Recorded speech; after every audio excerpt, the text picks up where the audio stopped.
അപ്പോൾ നിങ്ങൾ വീഡിയോ കണ്ടു. ഇതെല്ലാം കറക്റ്റ് നെക്ക് തൊട്ട് shoulder, neck, head, breast point, നമ്മുടെ വേസ്റ്റ്, ക്രോച്ച്, കൈ, കാല് എല്ലാം നിങ്ങൾക്ക് കിട്ടിയെന്ന് വിചാരിക്കുന്നു. അപ്പോൾ ഇതിൽ കുറേ ഡാർക്ക് ഷെയ്ഡ്സ് നമ്മൾ കുറേ മാറ്റിയത് ഇവിടെ അടയാളങ്ങളും പാടുകളൊക്കെ വീണു. അത് കണ്ട് നമ്മളങ്ങനെ പാടുകളൊന്നും അധികം വീഴാൻ പാടില്ല കേട്ടോ. നമ്മളത് വരച്ച് വരുമ്പോൾ പ്രാക്ടീസ് ആവും. പിന്നെ ഞാൻ വരച്ചിട്ട് കുറച്ച് നാളായി, അപ്പോൾ അതാണ് ഒരു ടച്ച് വിട്ടത്. ഓക്കെ, അപ്പോൾ നമ്മൾ അങ്ങനെ പാടുകളൊന്നും വീഴാതെ വെക്കണം. അതുപോലെ ലൈറ്റ് ആയിട്ട് വരയ്ക്കണം. ഭയങ്കര മുറുക്കി വരച്ച് കഴിഞ്ഞാൽ ഇതുപോലെ എന്താ പറയുക, മായ്ക്കുമ്പോൾ പാടുകൾ വീഴും. അപ്പോൾ അതില്ലാണ്ട് ശ്രദ്ധിക്കുക. പിന്നെ നമ്മൾ ശ്രദ്ധിക്കേണ്ട ഒരു കാര്യം തന്നെ, ഇപ്പോൾ എനിക്കിതിൽ കുറേ ലൈൻസ് ഒരുമിച്ച് വന്നു.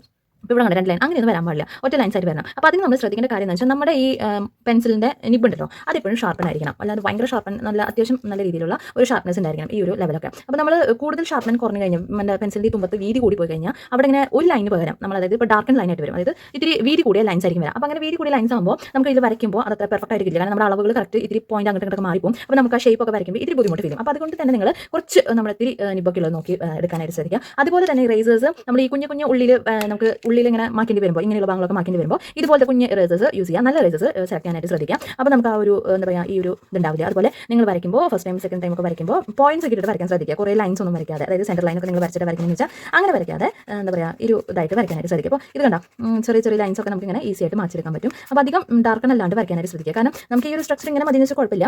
ഇതിൻ്റെ മുകളിൽ നമ്മൾ കളർ ചെയ്യുന്നുണ്ട് എന്ന് ഉദ്ദേശിക്കുക, കളർ ചെയ്യുന്നുണ്ടെങ്കിൽ നമുക്ക് ഈ ഒരു ഇതുണ്ടല്ലോ, ഈ പെൻസിലിൻ്റെ വരകൾ പുറത്തേക്ക് കാണും. നമ്മൾ കളർ, ഇത് വാട്ടർ കളറൊക്കെയാണ് യൂസ് ചെയ്യുന്നതെന്ന് വെച്ചാൽ. അപ്പോൾ അങ്ങനെ കാണാതിരിക്കാൻ വേണ്ടിയിട്ടാണ് പറയുന്നത് നമ്മൾ ഇതിനകത്ത് എന്താ പറയുക, ഈ പെൻസിൽസ് ഒക്കെ യൂസ് ചെയ്യുമ്പോൾ ഒറ്റ ഇതിൽ യൂസ് ചെയ്യാനായിട്ട് ശ്രദ്ധിക്കുക, കുറേ അങ്ങോട്ട് ചെയ്യാതെ. ഓക്കെ, അതുപോലെ നല്ല പെൻസിൽസ് എടുക്കാൻ ശ്രദ്ധിക്കുക. അതുപോലെ ഇനി അതിൻ്റെ പെൻസിലിൻ്റെ മുനകൾ കറക്റ്റ് ആവാൻ ശ്രദ്ധിക്കുക. ഒരു പെൻസിൽ നിങ്ങൾ വരയ്ക്കായിരിക്കും ഒന്നിന് പകരം കുറച്ചധികം പെൻസിൽസ് ഷാർപ്പൻ ചെയ്ത് വരയ്ക്കുക. അപ്പോൾ നമുക്ക് മാറ്റി വരയ്ക്കാനായിട്ട് പറ്റും. അതുപോലെ ഷെയ്ഡ് ചെയ്യേണ്ട സ്ഥലത്താണെങ്കിൽ ഷെയ്ഡ് ചെയ്യേണ്ട രീതിയിൽ വരയ്ക്കാനായിട്ട് പറ്റും. അപ്പോൾ കണ്ട, ഇതുപോലെ നീറ്റ് ആയിരിക്കണം, സൈഡിലൊന്നും ഇല്ലാത്ത രീതിയിൽ വേണം. എന്നിട്ട് നമുക്ക് നല്ല രീതിയിൽ നമുക്ക് ഇതിൽ ഡ്രസ്സൊക്കെ ഇട്ട് കൊടുത്ത് ഡിസൈൻ ചെയ്യാം. ഓക്കെ, ഇപ്പോൾ ക്രോസിൽ നിങ്ങൾക്ക് ക്ലിയർ ആയെന്ന് വിചാരിക്കുന്നു. വരയ്ക്കാനായിട്ട് ഏകദേശം ഷേപ്പൊക്കെ മനസ്സിലായി. അപ്പോൾ അതിൽ ഭാഗങ്ങളൊക്കെ ഏകദേശം ഒക്കെയാണ്.